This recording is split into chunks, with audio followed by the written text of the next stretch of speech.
I had been planning my vacation for months, dreaming of white beaches, cocktails, and peace. But there was one thing I had also planned quietly without telling anyone. I blocked my husband Mark on my phone before I boarded the plane. I told myself I needed space, a break from his constant questions and concerns. It was supposed to be just 1 week of freedom away from his watchful eyes. The moment the plane lifted into the sky, I felt light and unburdened. On the island, I took photos, laughed with friends, and danced under the stars. I ignored the nagging thought in the back of my mind that maybe he was worried. Every time I reached for my phone, I reminded myself he couldn't reach me. I told myself he would be fine, he always managed things while I was gone. The week passed in a blur of sunsets, waves, and cocktails. I posted pictures on social media, smiling wide, never tagging him. When the plane finally touched down, I felt a strange heaviness return. I turned my phone back on, fully expecting a flood of messages. But there was nothing, no texts, no calls, not even a voicemail. I frowned, unlocking my apps, but realized everything was strangely quiet.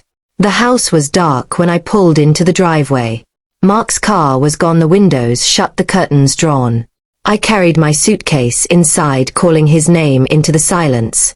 There was no answer, no sign of him anywhere. On the kitchen table sat a single envelope with my name written on it. My hands shook as I opened it, pulling out a folded letter. Inside were only a few words written in his familiar handwriting. "You blocked me, so now I'm blocking myself out of your life." I gasped, dropping the paper, my heart racing. I rushed through every room, calling his name louder each time. But there was nothing, no clothes, no shoes, no toothbrush, no trace. It was as if he had vanished completely in just 1 week. I tried calling his phone, but it went straight to voicemail. I messaged his friends, his colleagues, even his family. They all said they hadn't heard from him since the day I left. Panic began to rise as reality crashed into me. I called the police, filing a missing persons report. They asked me when I had last spoken to him. My voice broke as I admitted I had blocked him intentionally for 7 days. The officer raised an eyebrow but wrote it down quietly. Days turned into weeks with no sign of Mark. I replayed every moment of our marriage, wondering what I had missed. I remembered the way he begged me not to leave so suddenly. The way he asked if I really needed time away without him. I had brushed him off, telling myself he was too clingy, too cautious. Now I sat alone in our empty house, scrolling through old photos.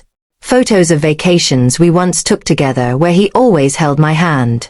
Photos of birthdays, anniversaries, laughter now haunting me.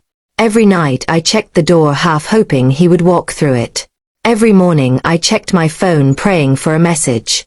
But the silence stretched longer, colder, heavier. His family grew colder toward me, blaming me for shutting him out. Friends avoided my eyes, whispering about the selfish wife who blocked her husband. One night I sat in bed, rereading his note over and over. The words cut deeper each time: "You blocked me, so now I'm blocking myself." I realized too late that what I thought was freedom was destruction. I had treated his presence like a cage when in truth it was my safety. Now he was gone, and no vacation sunset could erase the loss. Some nights I wonder if he started a new life somewhere. Other nights I fear something darker happened when no one was watching. But what I know for certain is this. When I blocked him, I never imagined he would vanish completely. And yet he did, leaving me with nothing but silence, guilt, and a letter on the table.